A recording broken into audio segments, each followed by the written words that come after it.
Well, hi, Jibba's High back with 41 years of Mills and Boone, and this one is so goddamn ridiculous. It is so ridiculous. Okay, it's part of the Desire one. There you go. It's called The Sarantos Secret Baby by Olivia Gates. Okay, I'll read the blurb. He was as tall and dark as the devil, and was a family's hated adversary. But that didn't stop Selene Louvardis from wanting Aris Sarantos with her every breath, or grabbing her one chance at a forbidden night with him. When they were supposed to learn that he'd borne his child, for if Aris did discover the truth, nothing would stop the ruthless billionaire from claiming his own. Okay. Oh, you know, the way it starts out is so ridiculous. Here you go. This is just the opening chapter. Opening line. A devil had come to our father's funeral. Well, how's that work? I got him. The devil had come to our father's funeral. It's so ridiculous. There's Selene Louvardis had always heard it would be bad-mouthing the devil to call Aris Sarantos that. Okay, I'm just going to call him Aris, okay? The destitute nobody who'd risen from the keys of Crete to rocket the household's name status in the shipping industry and beyond, and ended everyone whispered in awe, a presence everyone heeded, a power everyone feared. Oh yeah, he's dark, brooding and mysterious. Aris is that. Aris is all of that and more. Her father's hated adversary, and she's all business. In her father's shipping company, she's all business. Now, all this talk about shipping and magnets and kind of stuff, all over my head, I don't care. Okay, but in her head, okay, she's all business. I have business there.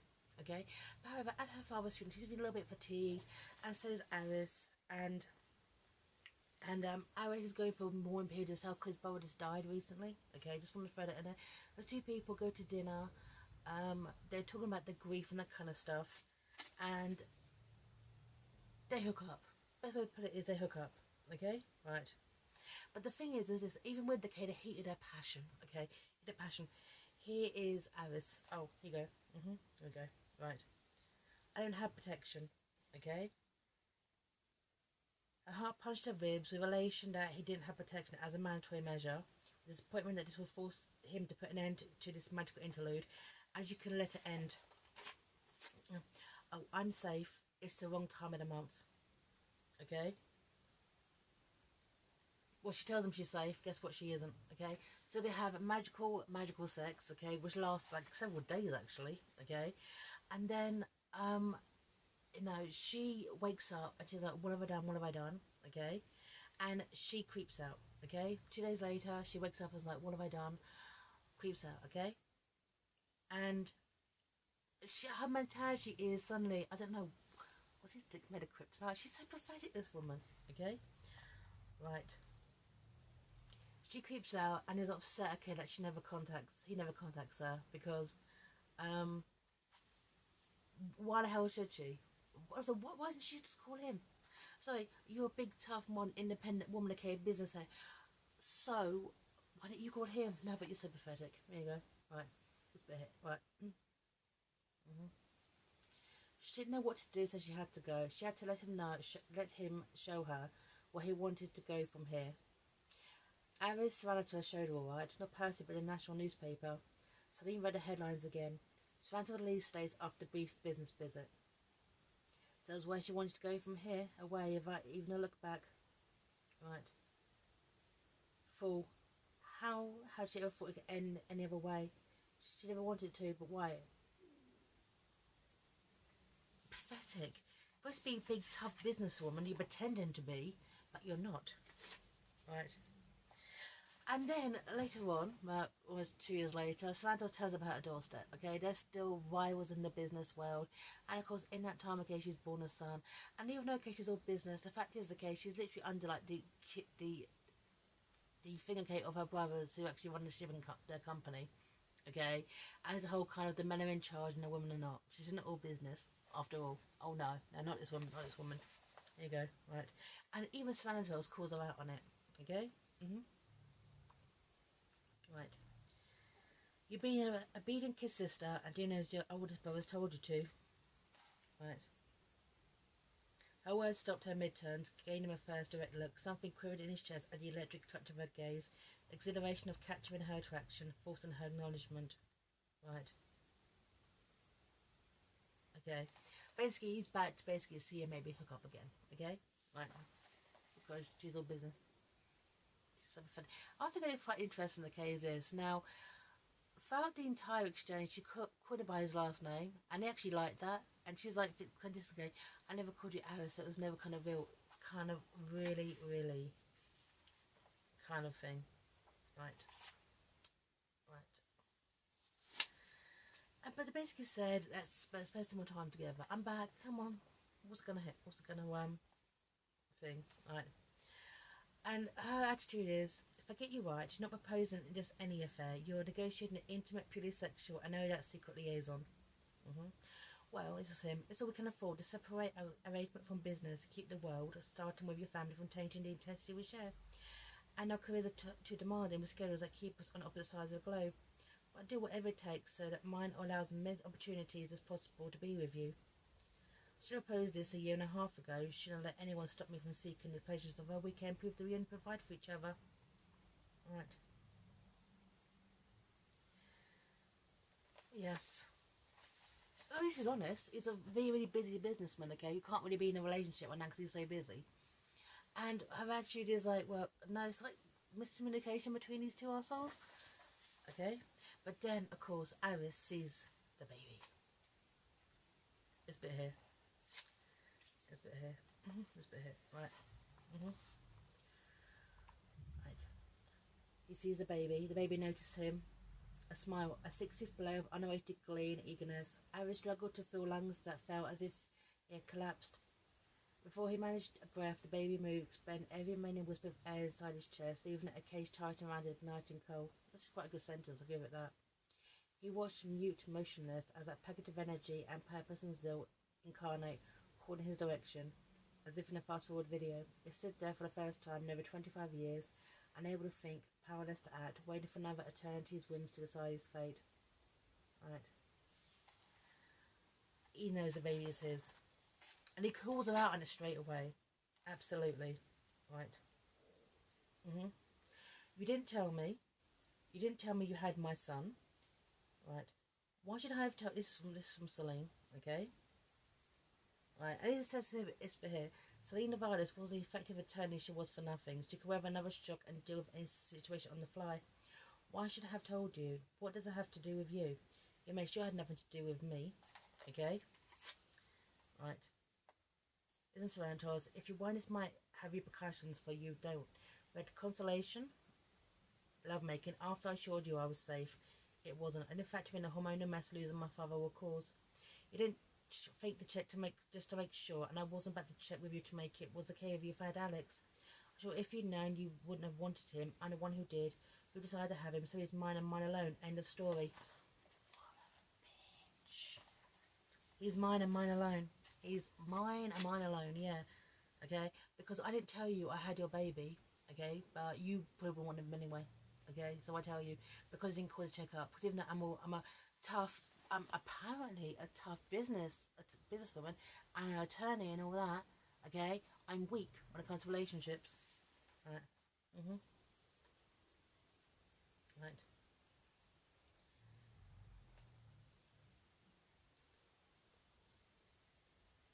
This bit here. He hadn't even spared her a phone call. So after an initial humiliation, she made excuses for him. Even after he eliminated her father's enterprise from the contended contract. Only a week after her father's death, she was stupid enough to think it had nothing to do with them. To return herself that she couldn't even imagine the power of what they shared. They had been for every step of the way that it would take off from where they left off. Okay? She burned for any contact from him for months before she'd been forced to face it. He was exactly what everyone said he was. I'm feeling and all that. Don't be but I like the case. Seeing as like, you know, Aris is I'm feeling. Aris doesn't care. It's like, well, you didn't even tell him, so. But then Aris comes back to her door, knocks on it, and says, "Marry me." And full respect to her, I'm not giving her much in this book, but she actually laughs in his face. She says no. Okay, right. As to believe he'd live and die with other than those two words, "Marry me." His wildest fancies couldn't have painted this impossible scenario. They wouldn't have expanded to imagine the reaction the offer would have lit. She just cracks up laughing. She just starts laughing. Okay? They don't even know each other. Not properly. Not really. Okay? I thought I was business rival. Okay? But he's like, well, you have my son to marry me. This whole kind of And the excuse I keep giving, okay, is why I like this is because they're Greek. That's it. This is the way Greek men are. Right. This bit here, okay? Appeasing your sense of duty and male pride isn't good enough for me or for Alex. Your name, money, or status are all you are offering. It's all you have to offer. And since they don't feature as reasons for me to marry, and don't count for me. As for you, in case you're trying to contain a situation you feel will take a bigger bite out of you, as is the price that you're willing to forfeit to deal with our situation, it's infancy, so to speak. I again assure you. Okay, she uses these really long words to make herself more intelligent. Like, well, you know, I know. Okay, your noble heart, Sarantos. I know about. Okay, you're this, you're that. Hey. Right. And the weirdest thing is this is that Selene is really kind of smug as well about the fact that, okay, she's his mother, and that, you know, in a way she kind of rubs in Taranto's face that the father that well, this poor guy didn't know, okay, he had a child. There's nothing about kids. And this bit here, okay, it's going to talking, okay, about words and all that.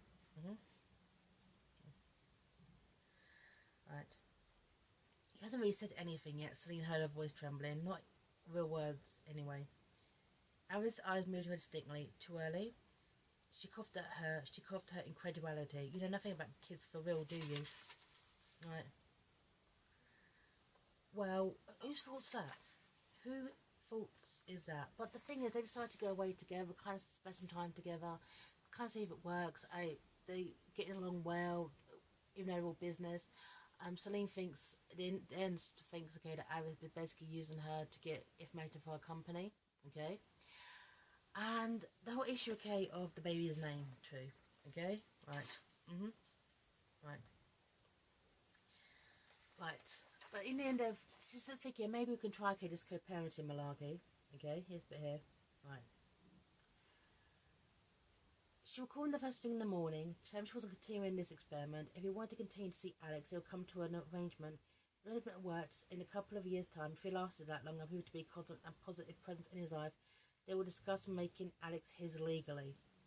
Right. So it's a test. So the whole thing is a test. Right. And they spend some time together. They, you know, do touristy stuff. They're bonding. And she starts to fall for him. This is before, okay, she thinks he's betrayed her company. Right. This bit here. And in the case, Selene, her walls crumble. She didn't realise, okay, that Aris is actually not the supervillain, that the devil that she thinks she is.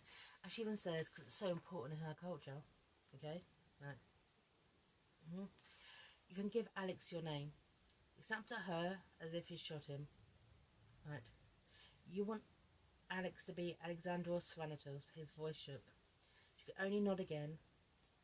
If she had functional vocational cause left, she would have begged him to put her out of her misery. Do you want me to be Selene Sarantos too? That's her fault. Okay? Right. And then at the time, because they're staying with Sarantos' uncle, he literally at that moment has an accident. Okay? So just at that point where Selene's like, you can give the baby your last name and make it yours legally. Okay? His uncle has an accident. Right. Right.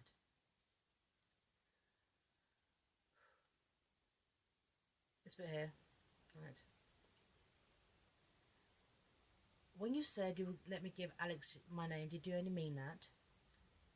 I know it's only been a month, but Selene, do you expect me to do that for my commitments, to fit us sooner or later, so that you make deposits and as it's in his name, a substitute for love and being there for him as I always did? I used to afraid I'd eventually disappear from his life. No, she didn't doubt his commitment, not to Alex, but what do I mean to you? His uncle has just been hurt in an accident, and she's just thinking, okay, about herself at this moment, okay? She is so pathetic, okay? Right. This is when, obviously, Alex has gone to find out about his uncle, okay, who's been hurt, okay? Right. The line went dead, as dead as a rock that suddenly filled her chest. He hadn't brought up anything between them, he only wanted Alex. That's what she thinks. Sorry, his uncle's just been hurt. So you're putting a thinking, okay, about let's make you one as well.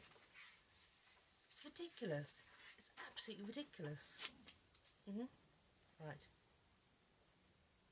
Right.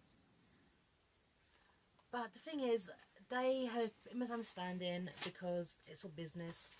and she's all business and the company and that kind of stuff. And then it comes down to a showdown between her and her brothers and Alice. Okay, right. Right. And it's about a contract as well. This is from Damon. Actually, in fact, okay, everyone calls Aris the Devil, where her brothers are called Lysandros and Damon, D-M-O-N, Damon. Okay. We're reasonable people, and you are, emphasis on the I, it's actually in italics, Alex's biological father regretfully, so for his sake, we're prepared to tolerate you entering our family, but even be prepared to let you back into the contract. They're rubbing it in, but she knew they couldn't be enemies for her and Alex's sake, and they were prepared to negotiate. The fact is, they're negotiating, okay?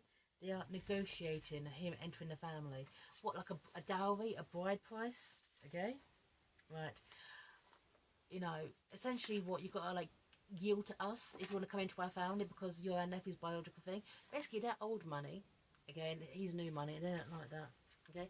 But then it turns out, okay, that one of the brothers has been reading their father's diary. Okay? Right.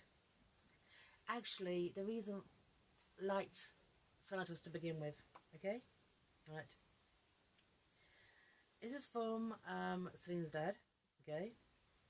And it's about Aris.